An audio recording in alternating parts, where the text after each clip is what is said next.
Olá! Muito, muita satisfação em ver cada um e cada uma aqui, ó, me mandando mensagens, conversando comigo no particular e falando sobre os temas que tem acompanhado aqui.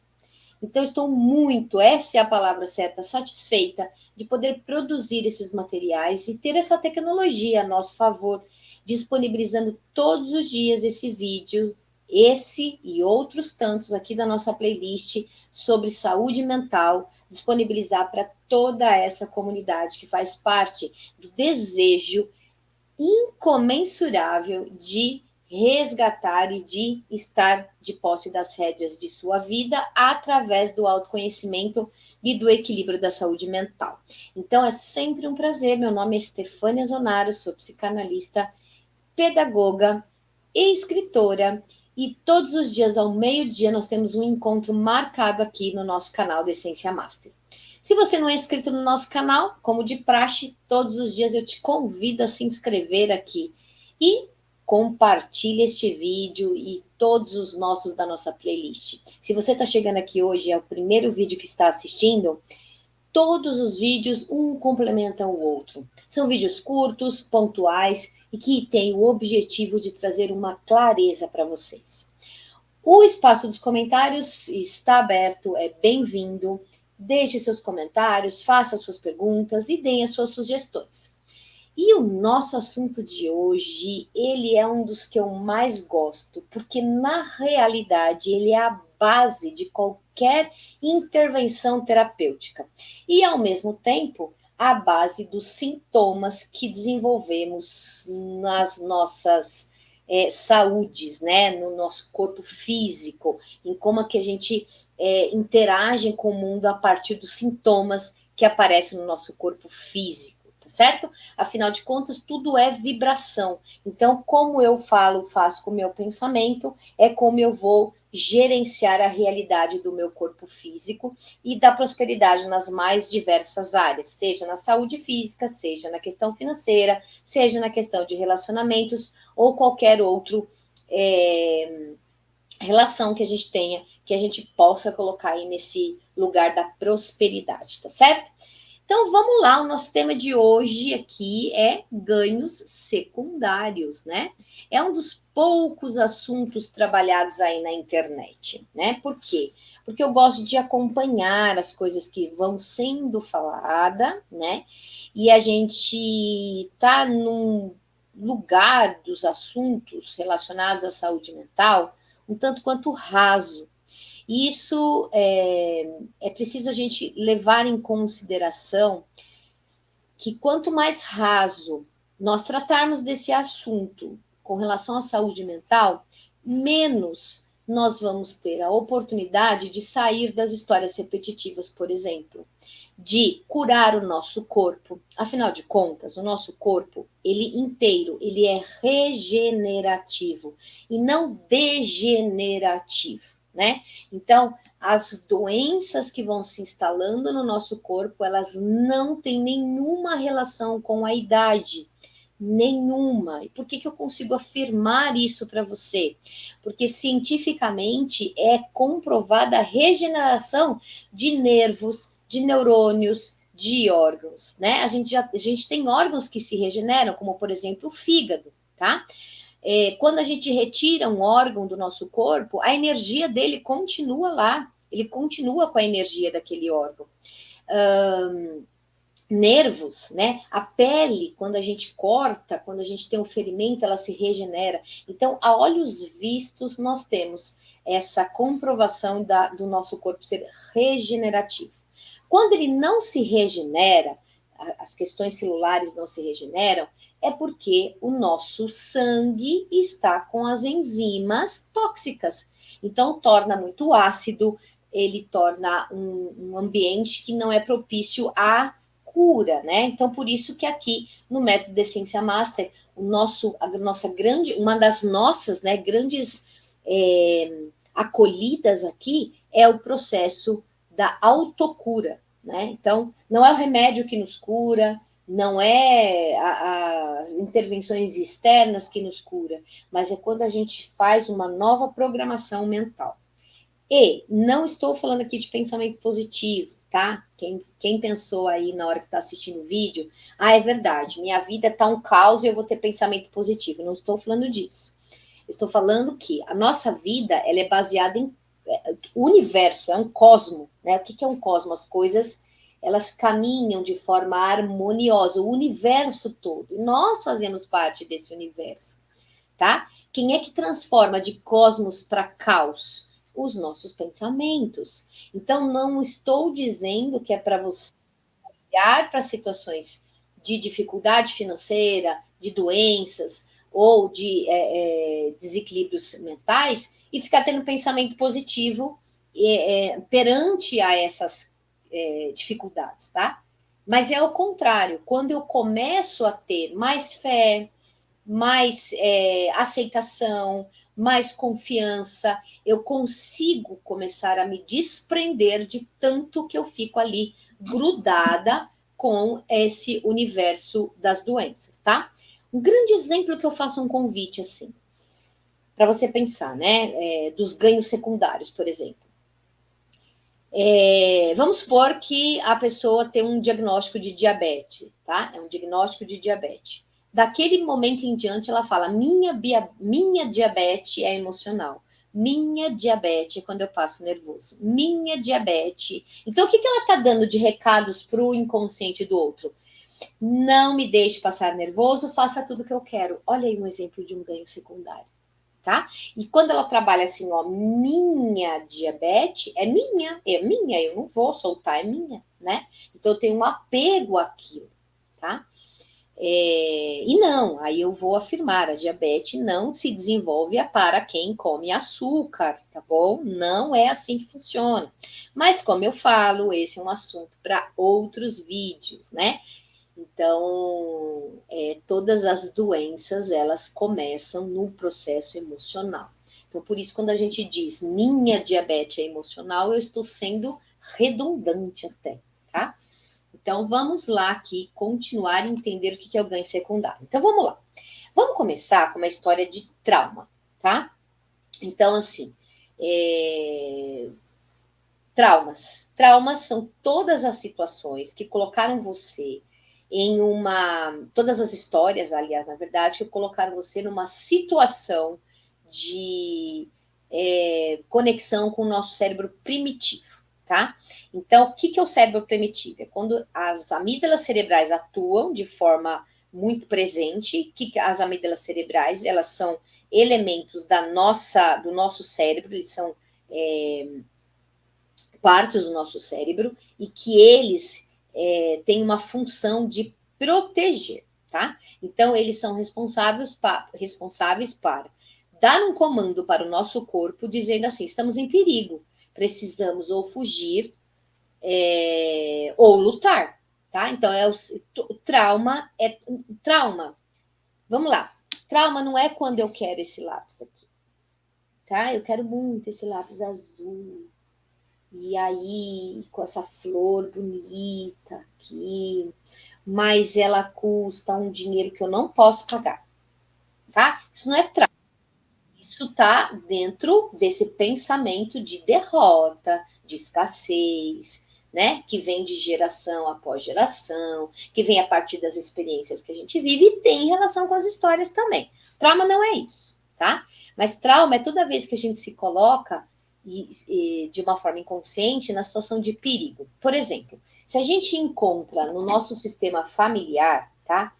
Vou pensar na minha família estendida lá: pai, mãe e 3 filhos, tá? E aí, nós temos um pai ausente, e a ausência ele pode se apresentar de 4 formas. Ou esse pai trabalha demais, ou esse pai ele não tem uma voz presente, e a voz ela é de uma energia masculina, então ele tem uma voz. Tudo ele fala com a sua mãe, né? Fala com a sua sua mãe decide. Então ele tem uma ausência. Ele é muito agressivo, violento. Então, assim, ou ele trabalha demais, está sempre fora, ou ele não tem voz, ou ele é agressivo. Então, todo o sistema tem medo desse pai, né? Tem medo, tem situações de pânico, né, com esse pai. Ou ele morreu, tá? Mas, Stefânia, se ele morreu, não é ausente. Para a criança pequena, ela não compreende a morte, principalmente quando neste sistema familiar, e que, se a gente falar de Ocidente, é quase que massacrante maioria, tá? Não fala sobre morte, luto com as crianças. Muitas vezes fala que aquele pai foi viajar e um dia ele volta, ou ele foi morar com a estrelinha, né? E fica fantasiando as histórias ali, ao invés de trabalhar com a questão do luto, da morte e de compreensão mesmo, né, ali. E isso não é uma crítica, porque nem o adulto compreende essa morte, né?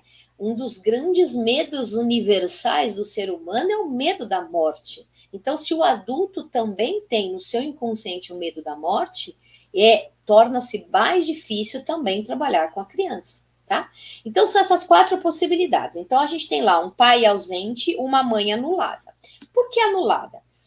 Porque ela acaba deixando o vínculo com a espiritualidade, com a energia feminina propriamente dita, com a questão de resoluções de conflitos dentro desse lar, para ser reativa, para partir para a ação e ter que tomar atitudes. Porque lembra que o pai é ausente? Então, o que acontece? Essa mãe se torna forte, então ela é anulada no feminino, mas ela se torna forte, reativa, austera.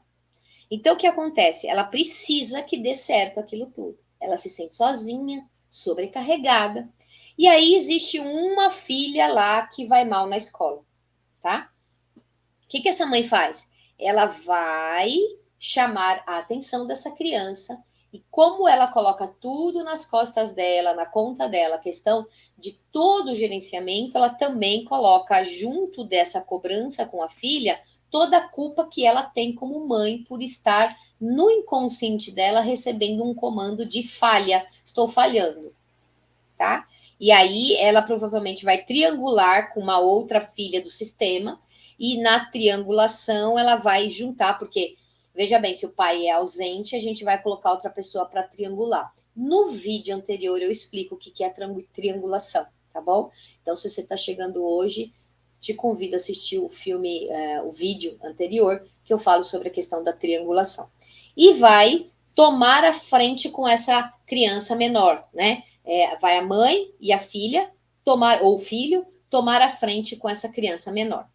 E ela vai falar coisas com a preocupação, com a ideia de estimular essa criança a estudar. Mas ela não, lembra que ela não tem o feminino ele é assertivo, ele é amoroso, acolhedor, transformador, ele tem esse lugar. Mas como ele não, essa mãe não está no equilíbrio da sua energia yin, na sua energia yin, feminina, ela é reativa. Então ela vai também usar, né? Porque lembra que se esse pai é agressivo ou ele não tem voz, essa mãe é semelhante, ela também é agressiva e usa a voz dela no lugar desse marido, mas de forma reativa.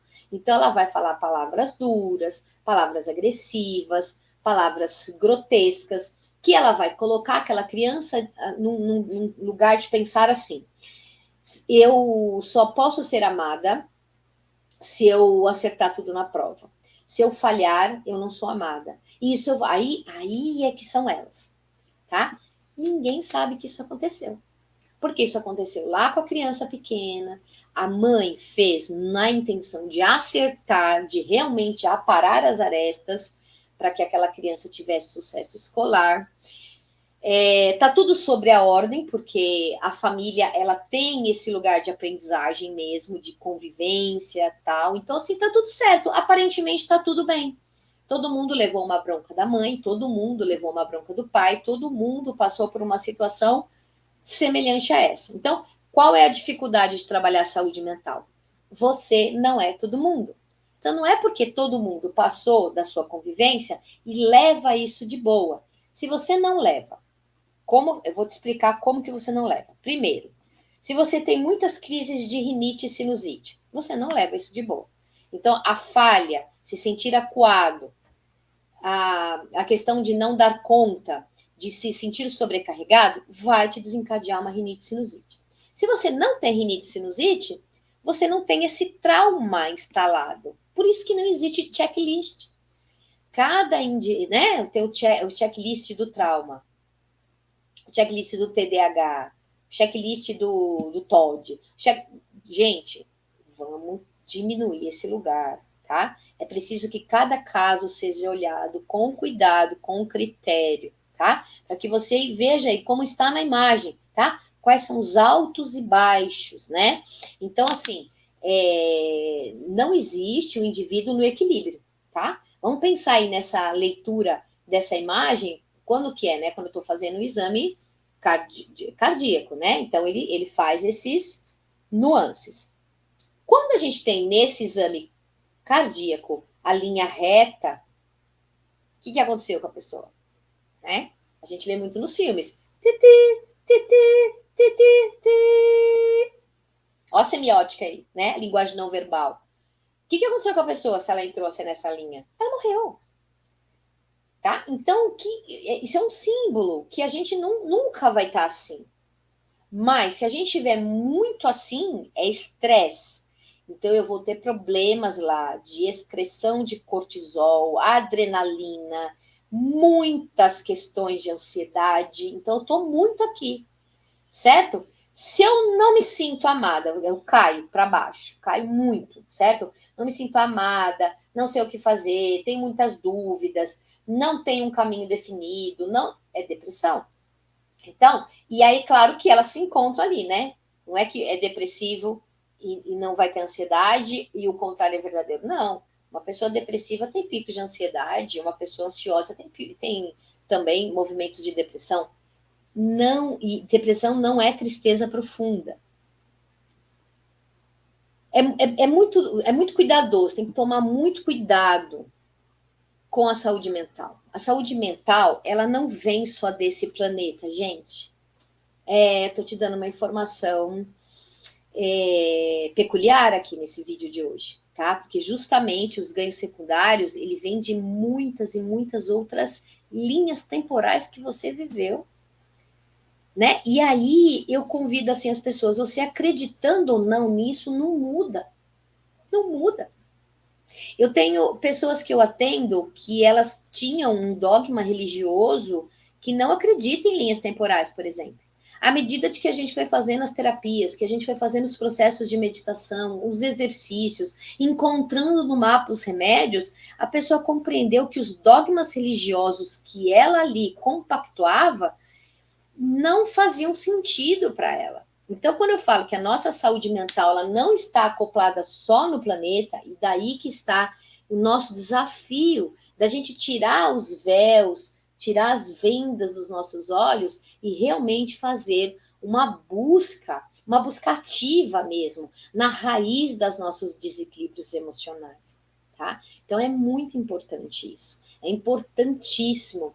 Não, se não fosse importante, eu não estaria gravando esse vídeo, tá bom? Então, assim, por uma infinidade de histórias e casos que chegam aqui no processo de atendimento, que passam pela minha vida, que já passaram, coisas que eu vivi. Então, são coisas que têm uma comprovação científica, que têm uma comprovação realmente de estudo de caso e que eu vou compartilhar hoje aqui com vocês nesse vídeo, um estudo de caso. Então, o trauma é quando você foi e esteve numa situação onde o que passou a gerenciar na sua mente? As amígdalas cerebrais. Tá, o resto desligou e se conectou ao estado primitivo de sobrevivência. Fugir ou lutar. Pronto, registrou uma informação, aquela história registrou um conflito, aquele conflito registrou uma emoção. Fechou na bolsa hermética. Já expliquei em vídeos anteriores o que é fechar essas emoções em bolsas herméticas. Ou seja, esse trauma constantemente ele volta a brilhar, a estrelar na sua vida, até que um dia você resolva abrir essa bolsa das emoções, olhar para essas emoções e aí ressignificar. Convido você a assistir o vídeo. Eu não tenho certeza se é preocupação e intuição. Não tenho certeza se é esse, mas que eu falo exatamente das bolsas das emoções, tá bom? E aí, Olha só essa imagem aí, né? Eu trabalho muito com a imagem aqui nesses vídeos, porque o nosso inconsciente, ele trabalha com símbolos. O nosso inconsciente, ele não trabalha dessa forma linear, que eu uso a fala, que eu vou fazendo conexões, que eu vou trazendo um mapa mental, que eu vou convidando você a fazer algum desenho para você entender dentro desse vídeo interativo. O nosso inconsciente, ele só registra um símbolo, uma imagem. E aquela imagem vale mais do que 1000 palavras. Então, toda vez que o indivíduo ele estiver próximo, perto de uma situação onde ele vai ser cobrado de alguma coisa que ele produziu, ele entra em pânico. Porque lembra da escola? Que ia mal na escola? O que é o ir mal na escola? É uma produção da qual eu não estou dando conta, sob o ponto de vista do observador. Seja, enfim, existe um pensamento instalado naquela criança onde ela não consegue entrar no mundo daquelas informações que estão sendo trabalhadas. Aí ela faz uma produção da qual ela não atinge os objetivos determinados, e não atinge mesmo. Não é nem dizer que é perseguição, não atingiu mesmo, porque existe um bloqueio ali da câmara do pensamento dela. Então, ela não pega aquelas informações que estão sendo trabalhadas. Na produção dela, ela vai mal. Então, na vida dela, todas as vezes que ela tiver uma questão de que ela vai ser avaliada, ou ela vai ser questionada, ou ela tem que mostrar que ela teve uma produção, ela trava, ela congela. Ela precisa, por exemplo, ela vai escrever um texto, depois ela lê aquele texto 450 vezes, e cada vez que ela lê não tá bom. Ela vai fazer uma viagem, ela faz a lista da viagem e ela checa a lista da viagem 450 vezes. E depois ela vai sair. Quando ela sai, ela acha que ela deixou a janela aberta, que ela deixou o fogão aceso, né? Por quê? Porque se ela falhar, é o fim, né? E uma pessoa que está sempre na busca de não falhar, ela nunca está no estado de presença. Então, sim, se bobear, ela vai viajar, vai esquecer alguma coisa. Se bobear, o texto dela vai ser criticada. Se bobear, ela vai esquecer o gás aceso, sim. Ou uma panela no fogo, sim. Tá? Aí, o desdobramento da panela, ou de esquecer na viagem, ou de ser criticada no texto, aí cada desdobramento ele vai acontecer de acordo com aquela bolsa das emoções. Isso é para todo mundo. Ninguém está livre de ser acometido pelas emoções que estão no inconsciente, tá? Por isso o estado de presença é muito importante para a gente. E só vem para o estado de presença quem faz essa avaliação das histórias e dos conflitos que viveu, tá? Por quê? Olha só, quando a gente está falando de ganhos secundários, e eu estou falando de trauma, eu estou falando de infância, tá? E quando que eu estou falando de trauma? É quando eu estou com medo de perder os amor dos pais. Então, percebe que não é o lapisinho, que as pessoas falam, hoje em dia as pessoas não podem se frustrar. Hoje em dia parece que se frustrou. Se você fala um não, não é isso, tá? Esse não que ele recebe e que ele não consegue acolher, ele está, dependendo da idade da criança, ele está conectado à mente do pai. Então, a criança, quando ela recebe um não e ela não aceita, e briga, e chora, e se joga no chão, eu preciso olhar como é que está essa família aqui, ó.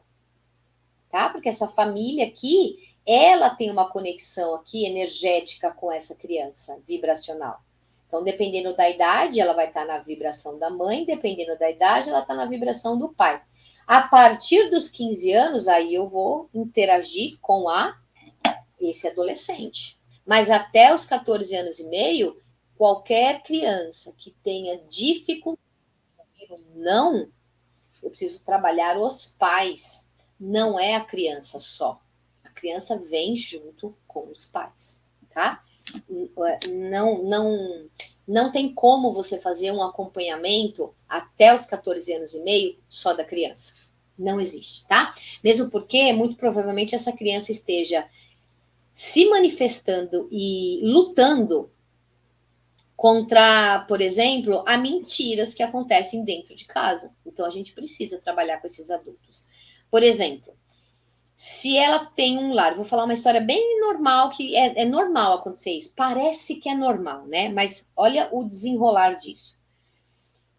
Nessa casa, a mãe não gosta de atender porta, não gosta. Então, toda vez que bate alguém na porta, seja a ordem que for, ela fala assim: fala que eu não estou. Essa criança cresce nesse universo. Então, para ela, se torna normal mentir. Aí, essa criança mente também. Ela quebra uma coisa e ela mente. E aí, o pai e a mãe bate nela e dá castigo porque ela mentiu. Pronto. Isso é um trauma. Tá? Não é quando eu quero a caneta e não tenho. É que, na verdade, quando é pedido a caneta e você não tem, você desencadeia todas as emoções que estão juntos àquele acuado. Então, a pessoa se sente acuada. Então, eu estou sendo castigada por mentir uma coisa que meus pais fazem com tranquilidade.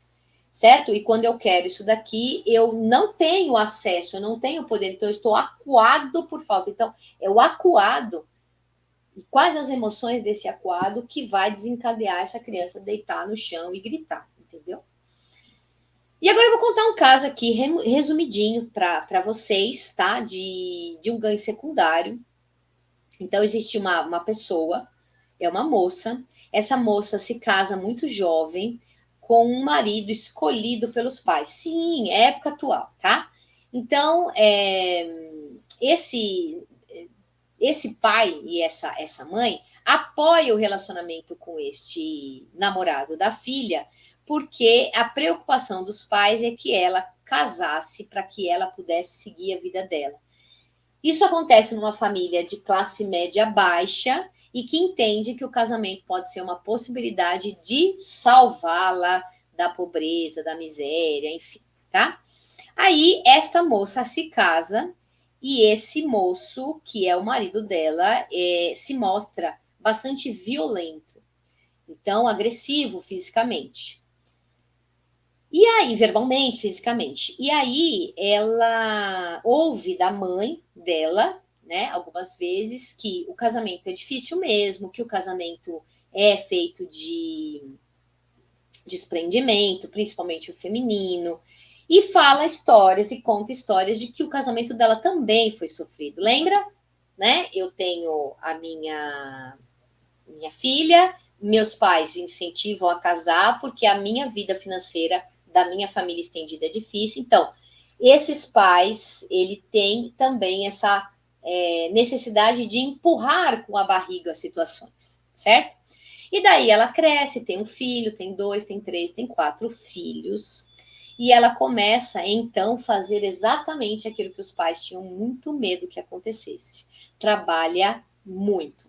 Mas ela não é apoiada pelo marido, porque o marido ele tem um pensamento machista e retrógrado.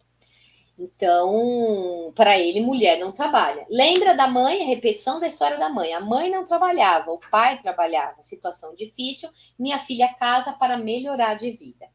Semelhante atrai semelhante. Isso é uma lei universal, não é outra coisa, não é invenção da Stefania. Então, a história do relacionamento afetivo dela já repete o dos pais. E a mãe se separou? Não.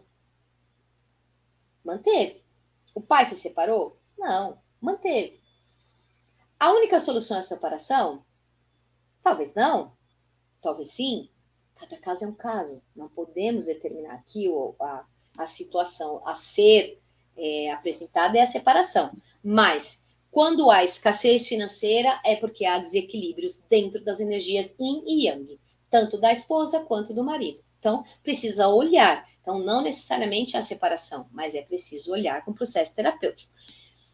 E aí, essa moça trabalha em demasia, ela trabalha muito, mas lembra do processo de escassez? Esses filhos crescem e reivindicam dela muito dinheiro.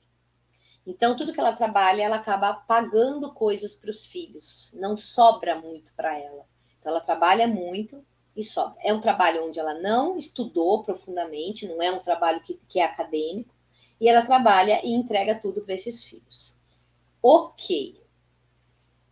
Vai chegando um momento que essa pessoa, ela vai ficando tão sobrecarregada que ela vai desenvolvendo artrite, artrose, esporão, problemas no joelho, ela vai transformando em dores articulares, porque ela não é articulada, ela não tem flexibilidade. Ela segue o mesmo padrão daquilo que ela viveu. Então, se os pais suportaram, ela precisa suportar, ou suportar. Então, o suporte, ele é forte, rígido, não é flexível. Então, começa a ter problemas de articulação, tá? Vou começar desenvolvendo principalmente no pulso, primeiramente, porque o pulso é quando eu não me sinto reconhecido pelo aquilo que eu faço. Isso não é adivinhação, isso é medicina egípcia. Então, ele não é reconhecido pelo que eu faço. E o meu trabalho eu uso a mão. Então, eu desenvolvendo um problema aqui é o começo de um ganho secundário. A minha família vai começar a ter dó de mim, vai parar de pedir tanto, vai parar de me sobrecarregar. Isso não vai acontecer. A família vai sobrecarregar mais, ela vai para o joelho, vai para o quadril, porque o quadril é o apoio emocional, o joelho é a flexibilidade, mas também o pensamento infantil. E aí vai chegar um momento onde essa pessoa simplesmente vai parar de trabalhar, porque ela não consegue lidar mais com as dores. Mas ela teve o primeiro ganho secundário dela, que foi as pessoas tentar que as pessoas tenham dó dela, mas isso não aconteceu. O outro ganho secundário foi quando ela não se sentiu mais apoiada, ela teve problema no quadril, e quando ela se sentiu no máximo daquela sobrecarga, foi para a questão dos joelhos e tirou ela do cenário de trabalho. Ou seja, como ela não trabalha mais, não ganha mais, não dá mais dinheiro para os filhos. E com isso ela consegue ela começa a receber daí os cuidados contrários, né? Então ela acredita que ela está sendo vista, ela acredita que agora ela não é mais rejeitada, ela acredita que ela é amada e ela acredita que ela pertence àquele sistema familiar, mas às custas de toda a saúde dela, a flexibilidade, a liberdade, todo o universo que ela tem aí para viver, porque é uma pessoa jovem, tá? Esse é um caso real que eu estou contando para vocês. Então, toda doença tem um recado do inconsciente. Todo o recado do inconsciente, quando ele se fixa a uma doença ou uma perda por conta dessa doença, toda doença gera uma perda, ou perda do humor, ou perda da flexibilidade, ou perda da respiração, tudo que eu perdi com aquela doença que se instalou vai representar um ganho secundário aí na minha história, tá? E o que eu faço para descobrir? Stefane, assisti seu vídeo e eu tenho, sabe, realmente a minha diabetes, você pensou nisso. Ou então, assim, a minha alta. Ou então, como fazer isso? Como olhar para tudo isso? Processo terapêutico. Mas, Stefania, só terapia? Sim. Por que é só terapia? Porque sem ela, você não consegue se ouvir. E o terapeuta, ele vai fazendo um desenho junto com você, eu vou fazendo um desenho junto com você através das minhas metodologias e dos meus instrumentos terapêuticos, que eu vou encontrando remédios para as próprias armadilhas que nós nos colocamos por não conhecermos a nossa história. Então, o autoconhecimento, ele provoca na pessoa que vai acessando uma possibilidade de liberdade. E quem é livre articula-se melhor, tem melhor humor, tem uma saúde mais equilibrada. Mas lembra que a gente tem que sempre olhar, porque nunca vai ser linha reta. Então, por que a terapia é importante? Porque a gente vai tirando as camadas de cada história que nós vivemos e olhando dentro dessa camada cada um dos conflitos gerados e cada uma daquelas bolsas emocionais. Sem a ajuda, o auxílio e a intervenção de um terapeuta, ficamos naquela rodinha do rato. Ou, como eu falei da parábola nos meus stories outro dia, lá no meu canal do Instagram. Inclusive, aqui na descrição do vídeo eu deixo todas as redes que você pode encontrar mais materiais, a importância da meditação, o podcast, tudo que fala sobre autoconhecimento, mas que eu falei da parábola da roda gigante ou do carrossel. tá? Então, o convite deste vídeo de hoje é: quais os ganhos secundários que você anda alimentando cotidianamente no livro da sua história? Então, um grande abraço para você. Até o nosso próximo vídeo, que todos os dias ao meio-dia estão disponíveis aqui pelo canal do Essência Master, aqui no meu canal, onde eu monto esses materiais baseados em histórias reais e em casos realmente que existem e que são importantes para que a gente possa realmente fazer reflexões sobre as nossas histórias, tá certo? Volto a afirmar: não existe checklist, mas existe você olhar para a sua história com cuidado, cautela e encontrar nos símbolos que ela traz a representação de todo o inconsciente do seu sistema. Tá certo? Um grande abraço para vocês. Até o nosso próximo vídeo.